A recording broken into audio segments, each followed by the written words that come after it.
Namaskar, let us see Tadasana, its benefits, contraindications, and what happens inside our body while we do this Tadasana.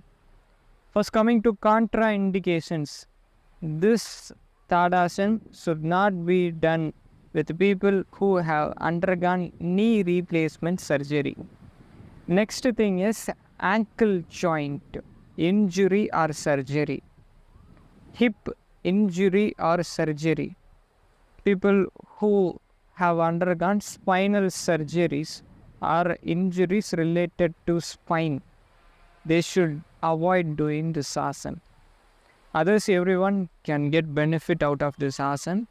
People who have undergone surgery or injury related to these areas should consult a physician and can do with medical guidance. Tadasana, coming to its benefits. Tadasana elongates the spine.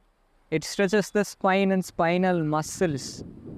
For adolescents and teenagers who do this Tadasana regularly, they can see improvement in their speed of growth. And the next thing is it strengthens ankle joint. It strengthens shin bone and it strengthens calf muscles.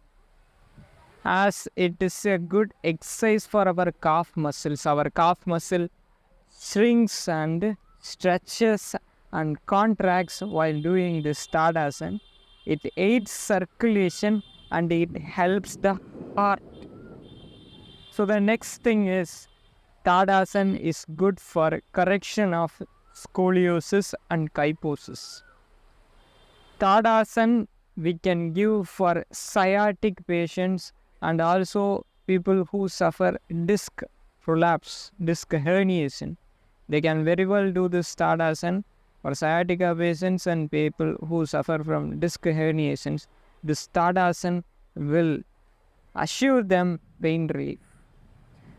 Regular Tadasana practice, they can manage pain very well and they will start to do everything with ease. So if some people who are overweight or obese, or those who are having weak ankle joint, or old age people, if they suffer from sciatica or disc herniations, during Tadasana they need not raise their toes. They need not raise their heels. They can simply do the other procedures and get benefit out of it. So this is about Tadasana. Let's see how to do this practice in practical form. Now let's see how to do Tadasana properly for its maximum benefits. For this, firstly we have to take base position. Base position should be strong and base position should be proper. And from that base position, Tadasana pose, minimum maintain 1 minute for its benefits, and then coming back to base position, then relaxative pose. These are the 4 steps. Now let's see how to take Tadasana starting pose, which is the base position. For Tadasana starting position, both legs should be shoulder level distance apart. Toes should neither be facing inwards nor outwards. Both should be held like a number 11, held straight. Our body weight should be transferred on both the sides of the body, neither to the right side nor to the left side. It should be in balanced condition. Knee should be straight, knee should not be bent. Coming to our pelvis, pelvis should be in neutral position, nor front, neither backwards. It should be in neutral position. Then coming to core, while we engage in the Tadasana practice, core should be contracted a little bit so that we get balance in Tadasana. This is the secret. Then coming to the shoulders, shoulders should be rolled backwards, chest upright, face straight. Tadasana boost our confidence. We should do this confidently. This is a balancing pose. From this, take both our hands till the shoulder level distance. Our palms should face each other. This is starting pose for Tadasana. From this starting pose, we are going to do Tadasana. From here, inhale and take our hands upwards, toes upwards. Upon taking our hands parallel to our ears, we are now taking our hands together, interlock our fingers, and then make it upwards. And now we are going to stretch it further as much as we can. After doing our maximum stretch, we now fix our gaze straight in a one point, like Arjuna's vision. Upon fixing our vision, now we relax our body and maintain in this posture. After maintaining for 1 minute, then slowly relax our hands, slowly come to base position while exhaling, and then come back to relaxative pose.